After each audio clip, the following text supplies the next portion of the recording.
Hi there, I'm Sonal Mehrotra Kapoor and this is 5 Live. Over the next 1 hour, we will be bringing you 5 stories that demand your time, 5 stories that should ignite you, and importantly, 5 stories that inspire your healthiest, happiest life.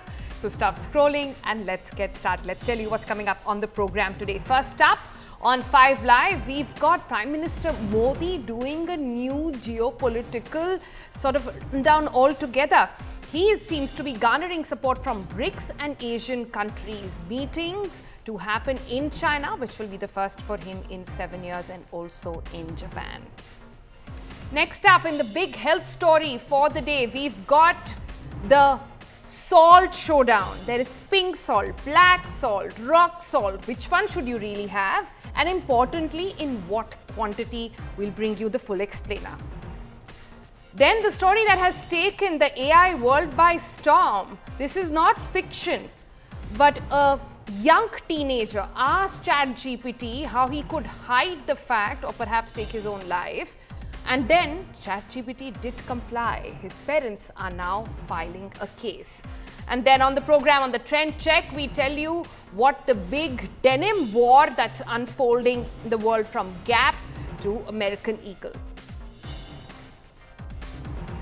Also on the program, it is the rise of what's called the trad wife. Curious about who she is? Wait till the end of the program. First up, as Trump tariff tyranny increases, Prime Minister Modi and India seem to be garnering support from BRICS and Asian countries. The Prime Minister is set to embark on a crucial 2-day visit to Japan from the 15th, the India-Japan Annual Summit. This will be the first sort of standalone trip in nearly 7 years, and the visit aims to strengthen bilateral ties across various sectors, including trade and technology. Prime Minister will also participate in Business Leaders Forum. He's also likely to discuss matters related to the Quad Group, and the next stop then, interestingly, after Japan, will be China.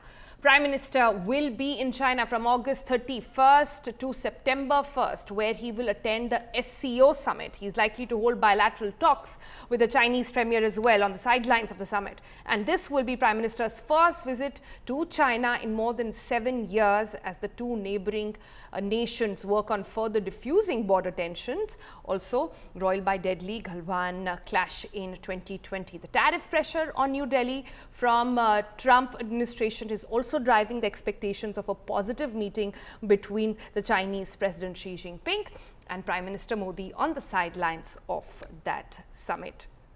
Pranay Upadhyay now joins us for more on this. Pranay, what a time to be covering global politics in India, right? Or perhaps in the world, to see a new global order of sorts coming together. China and India coming together, Japan saying let's shake hands as well, and everybody saying what the hell is happening with the US president. Tell us more about what to expect from these meetings. Sonal, you can call it as the big Asian outreach by Prime Minister Narendra Modi, because he will be embarking upon a two-nation tour tonight at around 8 p.m. Prime Minister will fly to Japan, and then later on he'll go to China for this Shanghai Cooperation Organization meeting, a crucial meeting, at a time when we are facing, the so-called Trump's tariff war. So we are facing the resistance by the Trump administration. Prime Minister will be meeting not only the Chinese President Xi Jinping on Chinese soil after 7 years, as you rightly pointed out, and his last visit was in April 2018, when post Galwan, India and China decided to have the procedure or the process of informal summit between the leaders.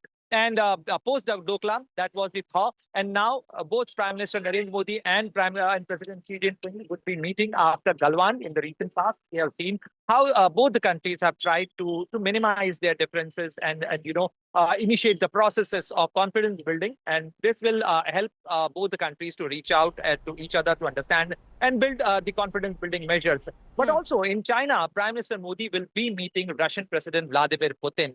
India is being India is being sanctioned. India is being penalized for buying Russian oil.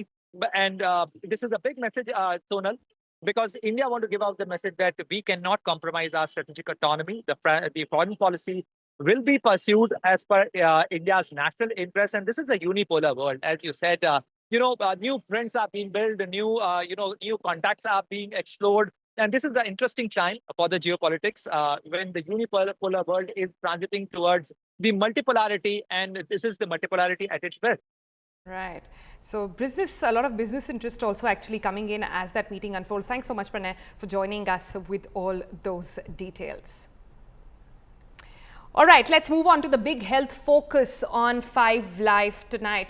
Now, a couple of days ago, we did bring you the sugar showdown, and many of you wrote to us saying that you want us to solve now the salt confusion as well. So here we are with the salt showdown. Salt, one of the most basic ingredients in our kitchens, but behind those crystals is a lot of confusion and even more misinformation. Pink salt looks healthy, black salt is hyped as Ayurvedic, Sendha Namak is said to be pure, but now there is also low sodium salt. So what's real and what's just clever marketing? Before you switch salts thinking that you're making a healthier choice, watch this report.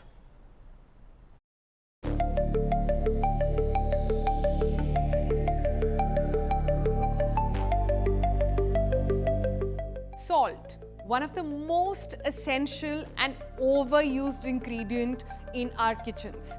But not all salts are created equal, and the social media health claims around them are often just wrong. So if you're also confused between iodized salt, pink salt, black salt, Sendha Namak, low sodium salt, this video is for you. In this video, we will break down each of these salts, what are they made of, health benefits, and then finally our verdict. But first, as always, let's start with understanding some basics here.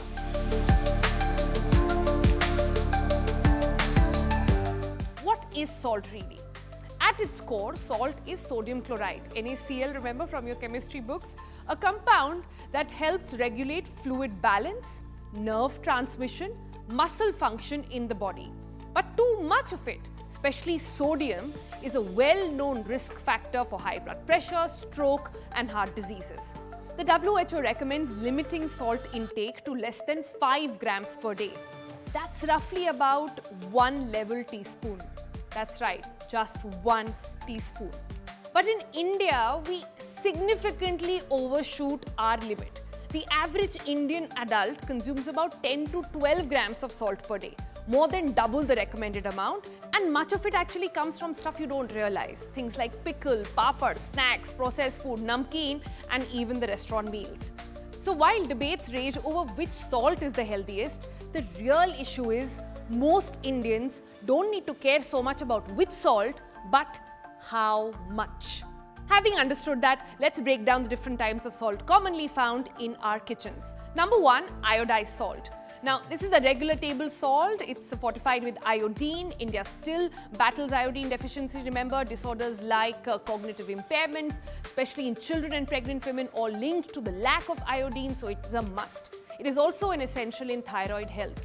The pro tip here is you have to add it at the end of the cooking, because a lot of the iodine evaporates at higher temperatures, and even if you don't store it properly, then it will get oxidized and again evaporate. So use it at the end of your meal and also keep it in an airtight container. It's one of the best choices for everyday use. Then let's talk about pink salt. It's been marketed as a super salt with 84 minerals, but in reality, it's still about 98 to 99% sodium chloride, just like regular table salt. Yes, it has traces of minerals, like a little bit of iron, but these are present in such tiny amounts that they offer no real benefit advantage. The risk here is often these are non-iodized, and importantly, the quality varies widely. Its unregulated or cheaper variant may contain contaminants like heavy metals or even insoluble impurities. Bottom line on pink salt is that don't fall for this wellness fad.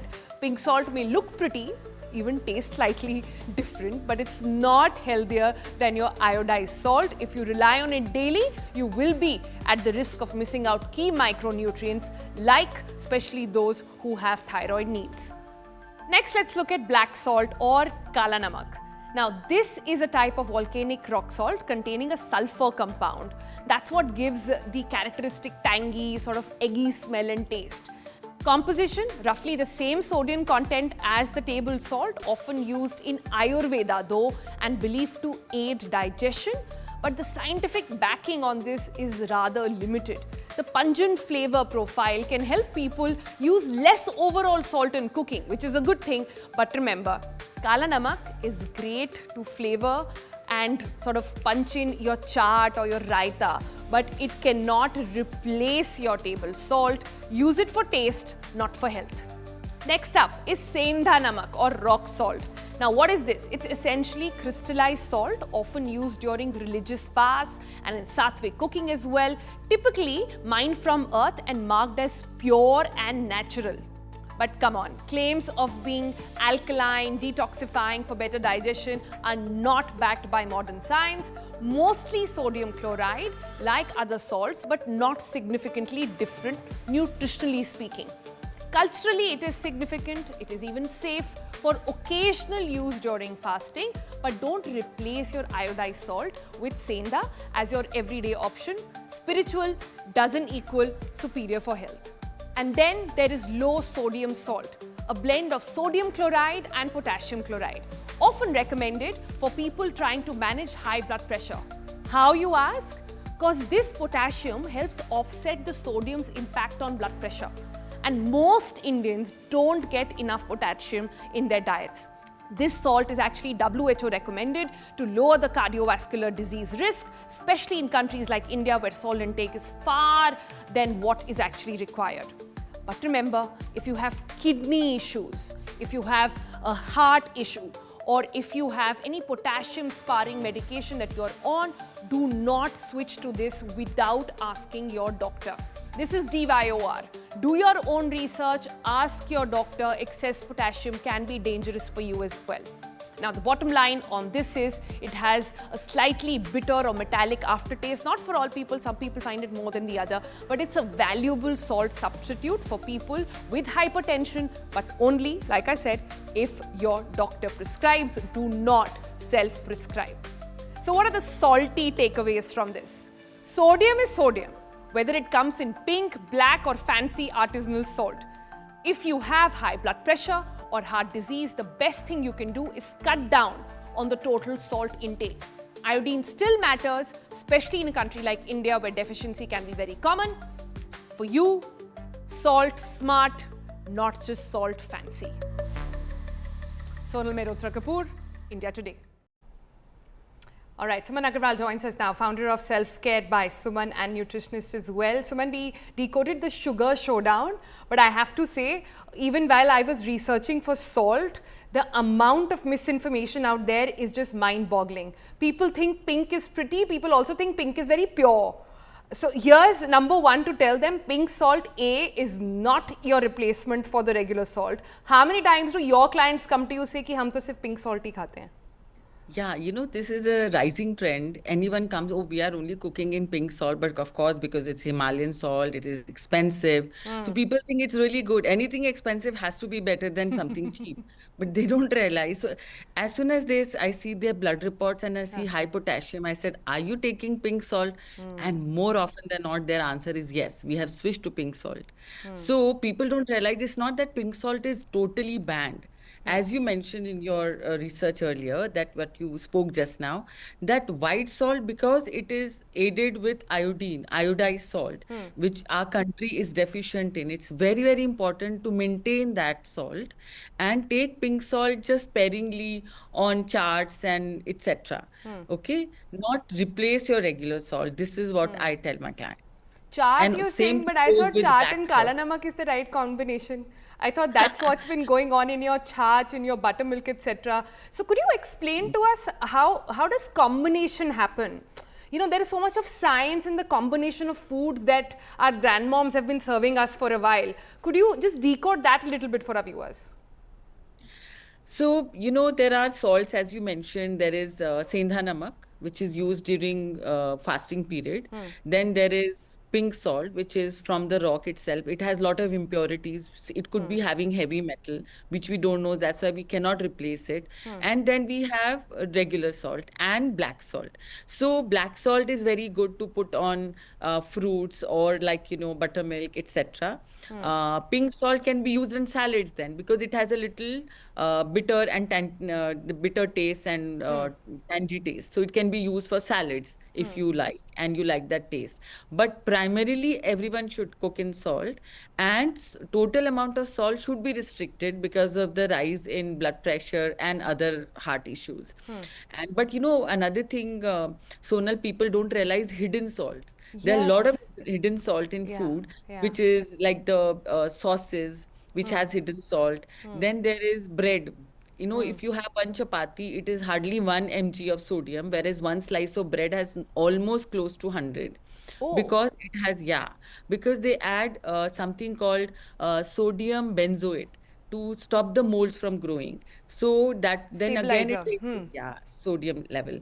Then we have sodium proponate, which is also used as a preservative for many things. So these are the hidden salt, like soy sauce. People cook so much in soy sauce, and so many bowls are available, Buddha bowls, etc., in soy sauce. Now, soy sauce, 1 tablespoon spoon itself has 2300 of sodium, mg of sodium, which is literally 40% of what you're supposed to have. So Yeah. this is how we can ruin our diet by not realizing that frozen meats, canned food, bread, salad dressings, and pasta sauces, and the frozen food, everything, pizzas, frozen, everything has too much of salt, which is Right. hidden. So we Yeah. should also be aware. And papad, people keep, like, India is famous for eating papad. So much salt is there in it. So if you want to maintain your diet very well, avoid hidden sauce and maintain your diet properly in terms of white salts, pink salts, etc. Yeah, but would you say, we take salt very lightly. We think this is the new trend, let's call for it. Or we'll say, oh, low sodium, let's call for it. You're making an important point. You're saying before you make any dietary shifts and something as radical as changing your salt or changing your sugar, for example, please get your tests done. Get your blood work in place and ask your doctor, because these little things can have a long-term impact on your health. Yes, 100%. Especially if you go low salt and your kidney is compromised. So your potassium levels will go high because it's high in potassium. So they should check their potassium level, talk to their nutritionist or their doctors, kidney doctors, what salt to take, or reduce the salt. Anyone who has impacted kidney and very high blood pressure, we tell them to limit their salt to 1 teaspoon maximum in a day. That also they have to make sure they finish that one pouch in a day, not more than that. And hidden is also absolutely out of question. Okay. But is there a nice hack to understand this? Because, it's very hard for people to understand. If WHO is saying have only 1 teaspoon of salt in a day, Yeah, A, which to is fine. calculate, khana to aise nahi banega, right?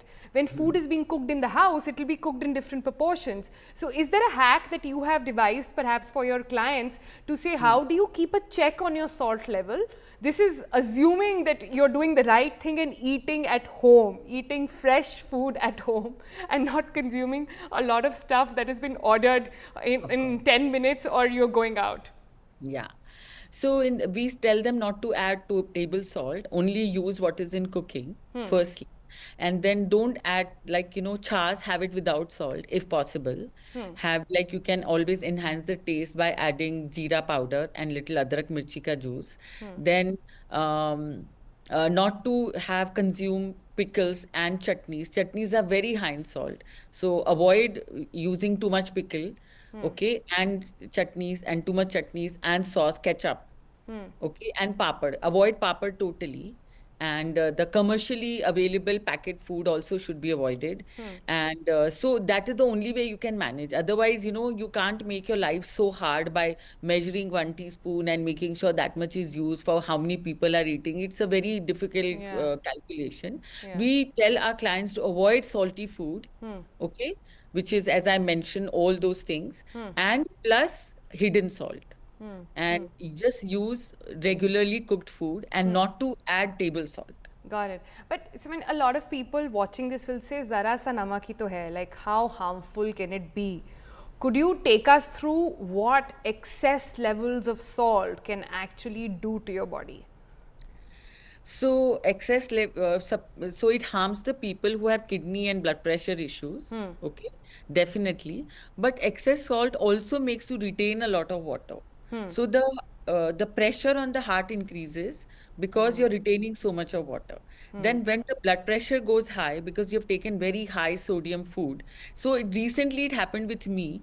I am like not very good with high salty food, so avoid all these things in any case. But I did not know I'm allergic to soy sauce and I consume in little bigger quantity. My pressure really shot up.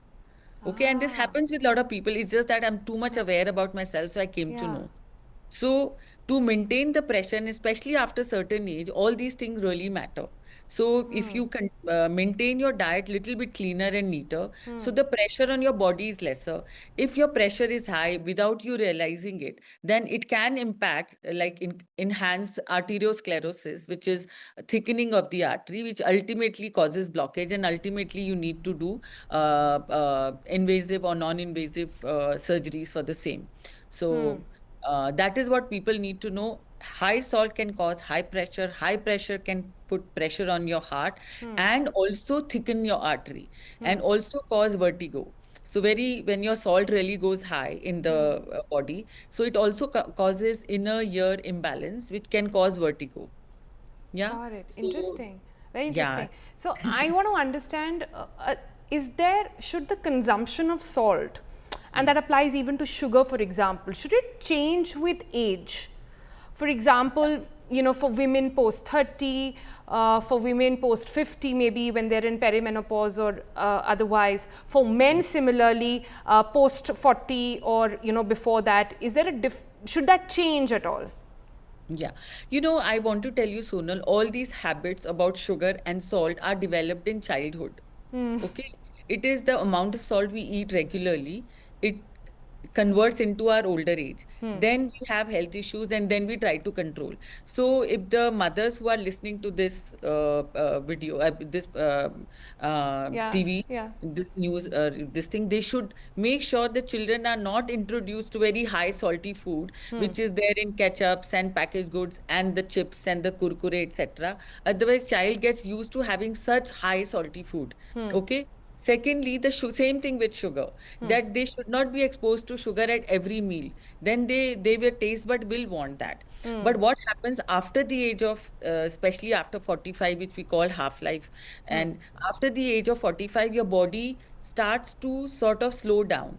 Then the impact of sugar is higher. So then you'll be listening to a lot of people having diabetes after the age of 45, 50, or 60 or 70. Then they get high blood pressure at that And age. that's both for men and women post Both, 45. both for men and women, both for men and women. Because high sugar leads to insulin resistance, leads to diabetes, and high consumption of salt causes again bloating, again arteriosclerosis, again blockages and heart issues. And also very high levels of salt, which people don't realize, can also cause brain stroke because very high pressure can cause burst in the brain arteries. So the brain stroke happens. So Yeah. the something about salt people have to be aware. If you have high blood pressure, you should not really think about, oh, shall I take medication or not? First thing, because it's like a sitting bomb. So you need to take medication, then control your salt intake. But high salt intake and high sugar intake are both really bad. I think these are the two fantastic topics you have picked up, Sonal. Yeah.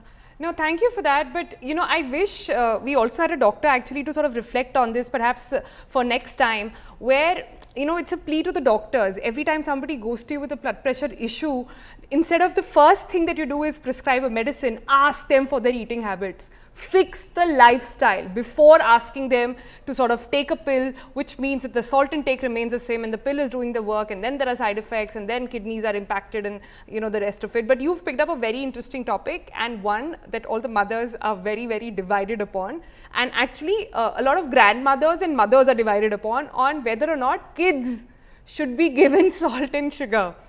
Every household or every young mother I know today has had this sort of argument with the older generation, saying that the pediatrician says no salt for 1 year, and if you are good and strategic with it, at least till 3 years, very minimum. No sugar till as long as possible. What are you prescribing and what are you telling people? What is the science behind this? How are kids' palates actually evolving to understand taste? You know, here I want to tell you something. What pediatricians are saying are really right, but it is not going to be as much practical. So for toddlers till 1 year is fine because they are only eating food which is made at home and the mothers are feeding, which is absolutely okay. But when they start going to preschool, they are going to be eating food from other kids. And if they taste sugar then, or jaggery or honey for that matter, then they are going to get addicted. Okay, then there is like I know one child, I know so many children whose mother have not allowed them any sugar, but they have tasted sugar. Then they go on a binge attack, then they become rebel. So it's a balance between a mother controlling 200% or controlling smartly so that there is not such a big bridge. Define gap. controlling Yes, smartly. yes. You need to have very good relation with your kids. You cannot spoil and you cannot like really get angry with your kid if they have eaten something and they are demanding something. So what my parents used to do, because they were not happy about that's like, you know, all the chocolates. So we never used to stock any desserts at home. Okay. So our at home there were no desserts or chocolates for that matter. But whenever we went out, it's not that my mother told me not to buy. So it was all restricted. So I thought it was a very good kind of a thing to for us to be bringing up. Making the kids aware is more important than restricting them 200%. Right. And giving them leeways, giving them days, okay, this is the day you can have your dessert in a week is a better way rather than 100% restriction. But of course, till 1 year, they can restrict sugar and salt completely. It doesn't impact at all. Yeah. And if I can add my 2 bits on that, in my experience, actually, you have to start consuming less of the things you don't want your child to consume. If they see you having, they are very likely to have it as well. So Of parents course. do the hard job and take those ketchup bottles and all those things which have high salt and high sugar out of your pantry. Don't serve them at home. That's the only way to ensure that the kids don't fall prey to it as well. So, thank you so much for joining us and sharing all those details on what salt means to us, what is it made of, and what can be the repercussions if you're not careful about it. Yes. Thank you so much. It listens, it responds, it never judges. Chatbots are everyone's new confidant. But what happens when your secrets aren't in a secure loop and your emotional input gives you a fatal output? As more people turn to AI for comfort, a disturbing incident has come to light in California. Take a look at this report, then we'll discuss it.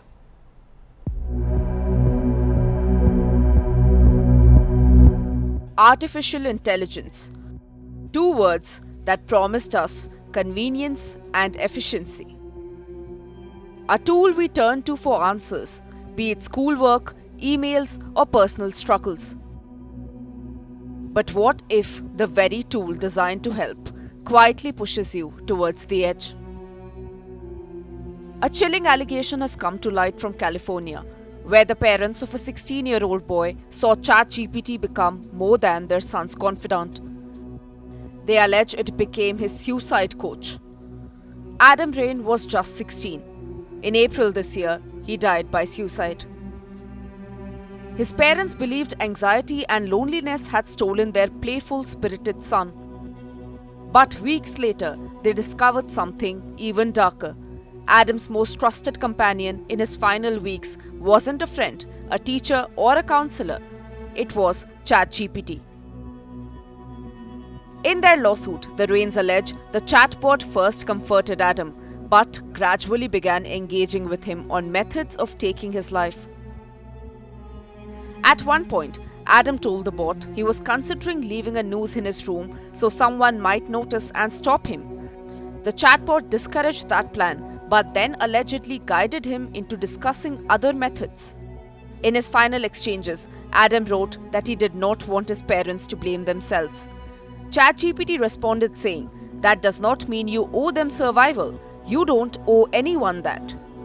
On the day he died, Adam reportedly sent the bot a photo of a noose he had tied to a closet rod, asking, "Would this work?" The bot allegedly replied, Yeah, that's not bad at all. Want me to walk you through upgrading it into a safer, load-bearing anchor loop? Hours later, Adam's mother found her son hanging from that very setup. The kin allege ChatGPT had seen the news, it had seen the messages, but it did nothing. This is not the first such case. In 2023, a Belgian man reportedly took his life after prolonged conversations with an AI chatbot named Eliza. Last year, a Florida teen's mother blamed character AI for her 14-year-old son's suicide. When AI first entered our lives, we were promised faster coding, easier tasks, and higher productivity. But what we did not see coming is this: an intimate emotional connection. Today, across India and the world, young people are turning to chatbots not just for answers, but for comfort. A Youth Ki Awaaz survey found that 88% of students rely on AI for emotional support during stressful times, with ChatGPT being the platform of choice. It highlights both a troubling loneliness and an urgent question of responsibility. But what happens when you have an emotional conversation with these chatbots? How safe are these chats? The top boss of OpenAI, Sam Altman, the parent company of ChatGPT, himself has admitted that staff can read user chats and messages may even surface in court. So when someone pours out their deepest fears to a chatbot, believing it to be their safe space, it may not be safe after all. The question we must now confront is stark. In our search for connection, are we handing over our most fragile moments to an algorithm, hoping it will save us even when it just might let us fall? Bureau Report, India Today.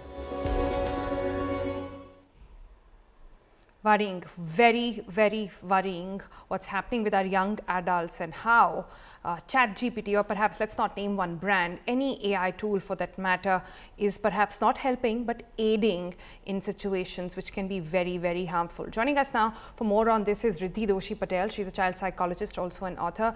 Riddhi, thank you so much for speaking with us. I want to first get to the bottom of this. It's ChatGPT recently in a survey, they took all the kind of questions the world was asking ChatGPT and they made like a top 10 list of things that people were asking. The top one was actually people asking ChatGPT to be their friend, their confidant and their guide. But this is no friend, confidant and guide. How are we as young adults, we as guardians, we as a society, teachers, parents, the entire ecosystem failing to understand that? Sonal, it's very important for all of us to understand that when does a child seek this companionship? We need to understand that when a child is seeking online companionship, it's all about that either they are misunderstood at the school or either they are misunderstood at the home. They feel very lonely.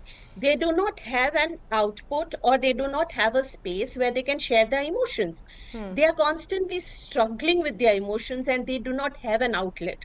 When they do share their emotions, either they are judged, either they are tagged, or they are told that, okay, you are not supposed to be talking about your emotions, because we as parents sometimes are not equipped about it. Where would the children go? That is the reason they go online, to seek validation, to seek space where they can share their emotions. And not only that, sometimes they are craving that control, because when we as parents, when a child comes to talk to us as parents, we have multiple other things to add to the question or the answer that the child is expecting. Wherein when it's online, the children has full control over what they ask and what answer they get, because it is exactly what they want to hear. So we somewhere failing in acknowledging their emotions. We somewhere are failing in acknowledging who they are and accepting as the way they are. Yeah, but you know, Riddhi, all of us, to be fair to parents and to be fair to adults and guardians right now, all of us are perhaps learning it at the same time. I mean, we as adults and our kids, even young adults, we are all adapting to ChatGPT in the same time span. It's not like we come with some sort of inherent knowledge about it, perhaps more aware of the dangers, and perhaps have the the mind to know the right from wrong. So in a situation like this, there are two schools of thoughts here. There's a massive school of thought saying no smartphones. Smartphone free childhood is a campaign now running across, I don't know, some 27 countries in Europe. There are other schools which are saying take away the screens, no screen for kids, another hashtag and campaign that's going on. So there is a polarity of sorts. One saying just take away the screens, because once you have the screen, you have no idea how deep a kid or a young adult can go into. On the other, there are those who are saying, how long will you hide? Even if you give it to them at say 14 years of age, they will take it to as addiction. They will not know how to handle that. Somewhere we need to be very balanced in this. AI and technology is the need of an hour. But if it is balanced, if it is the children are taught about how to use AI rightly, what are the responsibilities associated with it. If you come across some content which is not age appropriate, it is okay to talk to your parents. It's okay to be just yourself and ask questions, which probably you feel that it might be so that I can be judged by my parents, but it's okay to ask parents. This is something which the parents need to create at home front. This is something where the parents can start having those conversations in regard to educating children about technology and AI. I, as a child psychologist, I personally believe that those conversations which were completely hidden under the carpet, or parents feel, or many a times they are in denial that मेरे बच्चे के साथ ऐसा नहीं हो सकता है, are the conversations that we need to start having at home front. Educating children about AI, educating children about internet to be more precise, social media, educating children about the dangers of social media, about the FOMO that can happen, about the spaces where they can be Riddhi, then judged. you're saying give them access, but limit that access and guide them Absolutely. on how to use it. But my question to you Yes. is very simple. Then why do all the tech tycoons, the big tech CEOs, don't give access to their own kids? Why? One sort of testimony after the other will tell you that their kids are not on Instagram, not on any AI tool. They don't even have a phone. Well, Sonal, even if I say that it needs to be banned, parents are going to give them. Parents are giving them. As young as a child, as young as 7 months and 8 months, the parents are giving. In that case, at least if I, as a child psychologist, say that limit it, explain them, talk about it, have parental controls. Keep checking about which sites a child is opening or visiting. Have conversations about it, because anything which your child is watching, you are educating prematurely. So in that case, having those conversations at home is important. But when those conversations happen, those conversations will only happen if you have created a very non-judgmental space for your child. Because each child, if you're going to restrict, the child is going to go and visit at somebody else's place or somebody else's mobile. So it's better to have those conversations. I'm not saying give them at 10 and 12 and 13, but I'm saying that give them access when your child is absolutely ready, emotionally ready, tech ready, understanding the responsibilities And associated. Rafi, And what then is that give. age according to you? I personally feel by 15, the children are emotionally aware of the consequences. Okay. The children are aware of the social skills. They are as a part of the society, and they're strong enough to handle if something untoward happens or on social media. The effect of FOMO is quite less. Yeah, but Riddhi, perhaps we are missing a piece of puzzle in this entire conversation. No, the responsibility on the big tech, the responsibility on the AI companies as well, and the guardrails that the government should be putting out in terms of rules and regulations when it comes to AI. Isn't that the first step before? Because laws, even rules and regulations, they're constantly playing catch up to tech. We are never ahead of them. But is there perhaps the only way out of all of this is to ensure that there is responsibility, laws fixed up, so that tomorrow, if this case were to happen, Sam Altman would be picked up and, you know, pulled out in a court and said, how could this happen on ChatGPT? Absolutely, absolutely. Any of these chatbots, I personally feel, Sonal, that they are designed to continuously encourage and validate what a child is feeling, okay? Including anything which is premature information or anything which is harmful as well. Something which needs to be at the school front or the home front. If I personally believe the chatbots are earning that way, the companies are earning that way because they validate and they know that this is the space, this is the gap wherein children are going to go online or any of the chatbot, and they're going to find that. Recently, I intend to talk to you about this because I had a young adult visiting me, and the child said that I don't have anybody at home. My sister's got married, and the only person I can share is ChatGPT. And I understand what you're saying. I understand what you're saying, Riddhi, but I'm interjecting right now because you've got some breaking news coming in. But thanks so much. I think that should wrap up our discussion here as well. Thanks so much for your time.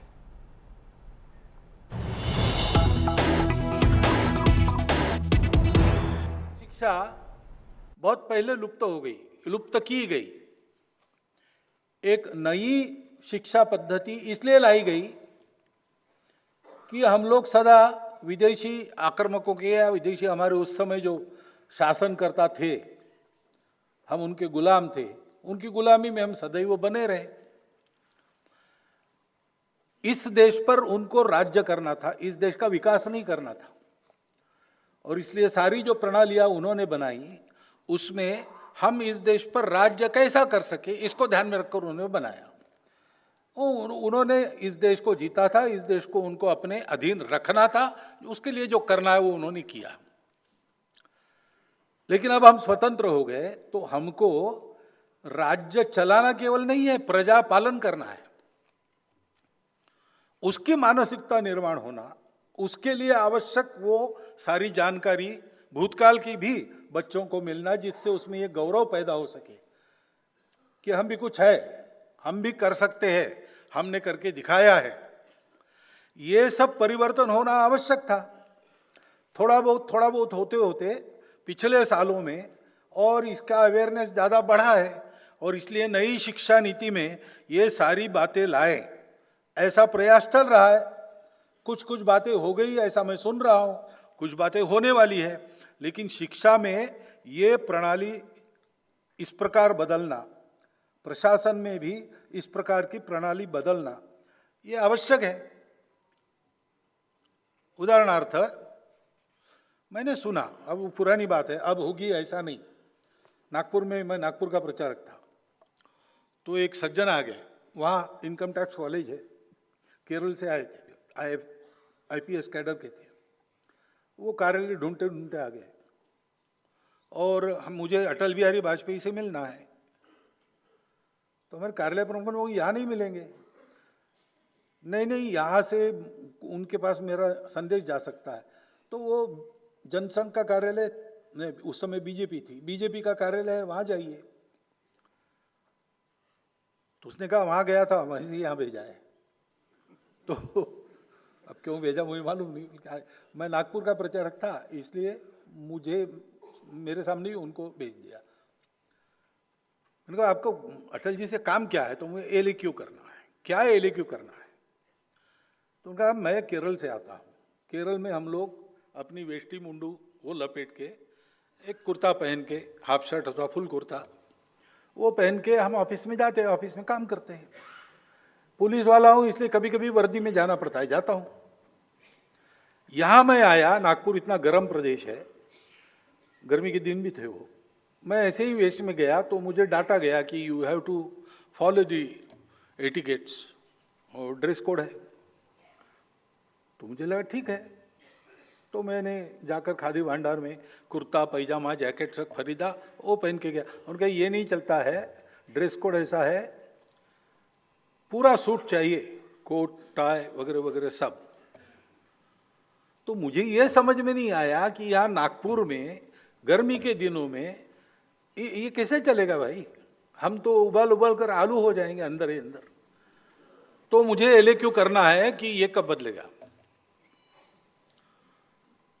तो जब मैंने फिर उनको बताया, अटल जी को क्या पत्र भेजो, वहाँ दिल्ली में जाओ, यहाँ से वो बीजेपी का कार्यालय अलग है, बीजेपी अलग है, हम अलग है, सब समझाया। वो मान गए, अच्छे थे, गए होंगे पता नहीं। लेकिन इसकी चर्चा मैंने की तो लोगों ने बताया कि हमारे प्रशासनिक सेवा में ड्रिंकिंग एटिकेट्स सिखाए जाते हैं। अब ड्रिंकिंग एटिकेट्स ठीक है, पाश्चात्य देश, ठंड देश है, वहाँ ये उपाय करने पड़ते होंगे, तो वहाँ उसका एटिकेट भी है। हमारे यहाँ फॉरेन सर्विस में जो लोग जाते हैं शायद उनको ये ट्रेनिंग लेना पड़े, लेकिन सदा सर्वदा सबको ये सिखाने की क्या जरूरत है? तो कुछ परिवर्तन होना चाहिए। सब ऐसा ही है ऐसा मैं नहीं कह रहा हूं। स्वतंत्रता के बाद कुछ तो बदला ही होगा, क्योंकि अब लोगों का पालन भी करना है, लेकिन अभी भी गुंजाइश है।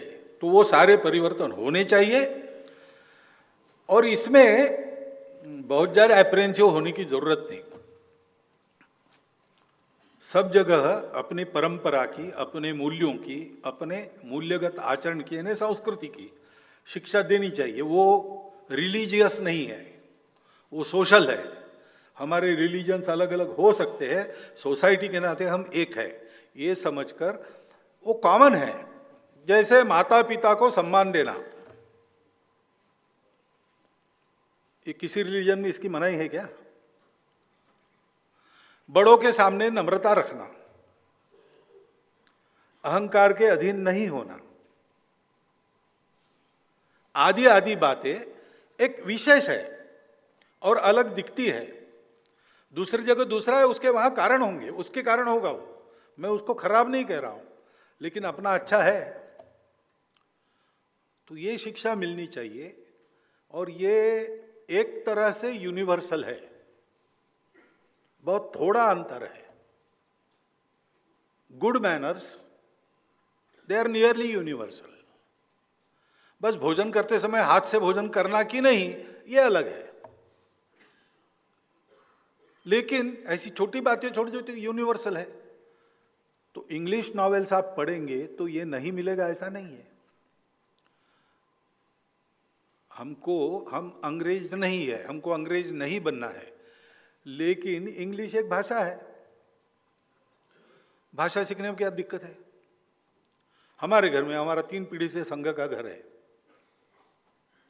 और इन संस्कारों की वगैरह कोई कमी हमारे घर में नहीं है।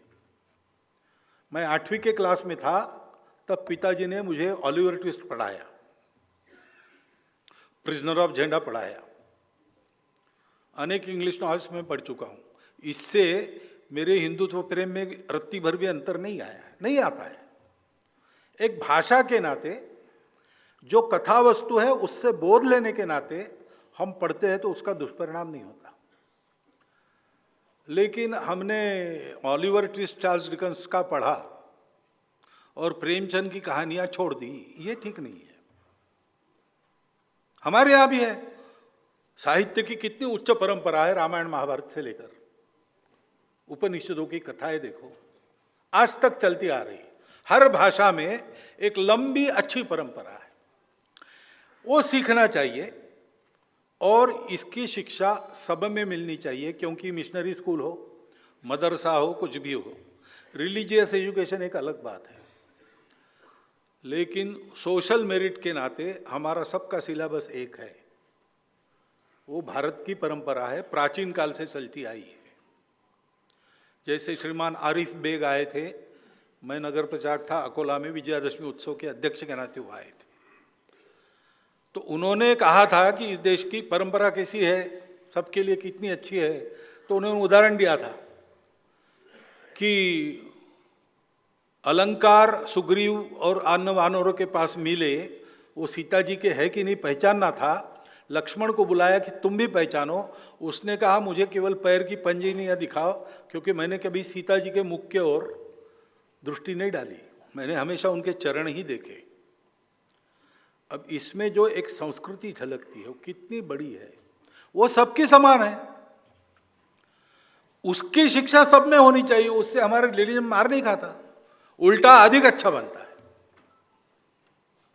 ये समझना चाहिए और ये संस्कार सब में होने चाहिए। ठीक है, आपकी जितनी ताकत है, मेरी जितनी ताकत है, मिशनरी स्कूल में वगैरह जब होंगे तो होंगे, मेरे घर में तो होने चाहिए ना। यहाँ से हम शुरू कर सकते हैं, वो करना चाहिए। और हमारे यहाँ अभी जो नई शिक्षा नीति में पंचकोशीय शिक्षा का तत्व मान्य किया है, उसमें सभी कोशों का विकास, सर्वांगीण विकास, उसमें कला, क्रीड़ा, योग, ये सब है। तो धीरे धीरे इसको विकसित करना पड़ेगा। जैसा मैंने कहा कि विपरीत शिक्षा में हम इतने आगे गए थे कि एकदम उड़ना संभव नहीं, तो टर्निंग शुरू हो गया है, वो रुके नहीं, चलता रहे, और पूरा टर्न होगा, उसको समय लगेगा। इसलिए करिकुलर गतिविधि नहीं, प्रत्येक मनुष्य को कला का अंग चाहिए। संगीत नृत्यम कला विहीना साक्षात पशु पुच्छ विषाणहीना, ऐसा कहते हैं। जिस मनुष्य को संगीत, नाट्य, नृत्य कला का अंग नहीं है, सभी का नहीं, किसी एक का, उसमें वो ट्रेंड ही होना चाहिए ऐसे नहीं, लेकिन अच्छा गाना समझ में आना चाहिए, सुर कान को पकड़ में आनी चाहिए, बुद्धि को नहीं समझे चलता है। इतना भी हो गया। ये भी जिसका नहीं होता वो कौन है? तो बिना पूछ सींग वाला पशु है, ऐसा अपने यहाँ कहा है परंपरा में। तो ये तो होना ही चाहिए, लेकिन इसमें एक अनिवार्य ये विषय जो है उससे काम नहीं होगा, ऐसा मुझे लगता है। क्योंकि मेरा अनुभव जो है, आप जिस बात को अनिवार्य करते हैं उसकी प्रतिक्रिया होती है। और छोटे बच्चों को, एक आदमी को कुत्ता था, उसको दवाई पिलाने को डॉक्टर ने कहा, और कहा कैसे पिलाएं? तो ये आसान है, उसको पकड़ो, घुटने में पक्का बंद करो, हिलेगा डुलेगा नहीं, फिर यहाँ दबाओ तो मुंह खोलेगा, दवाई डाल दो और मुंह बंद कर दो, और जब तक वो निगल नहीं लेता छोड़ो मत। पहले दिन उसने कुत्ते को पकड़ा, कि सब किया तो कुत्ता जान गया, दूसरे दिन भी किया तो कुत्ता जान गया कि 8 बजे ये दवाई पिलाता है, तो वो भाग जाए। फिर उसको पकड़ के लाना पड़े तो छटपटाए, ये करे वो करे, कभी काट ले कुछ, लेकिन इसने तय किया था। ऐसा 3-4 दिन हो गई खटपट। उसके बाद एक दिन वो कुत्ते के झटके से वो दवाई की कटोरी गिर गई, तो सारी दवाई जमीन पर गिर गई। फिर इसने छोड़ दिया गाली देते देते। उसने देखा कुत्ता जाकर दवाई चाट रहा है, यानी वैसे देते तो वो ले लेता। तो ये कंपल्शन का ये भी परिणाम होता है। उसको हर आवश्यक, संगीत जैसे विषय में, नाट्य नृत्य, इन विषयों में ये मनुष्यता का एक स्वाभाविक झुकाव उसमें रखता है। उसको जागरूक करना पड़ता है, कंपल्सरी नहीं करना पड़ता है, इसकी टेस्ट लगानी पड़ती है, वो होना चाहिए।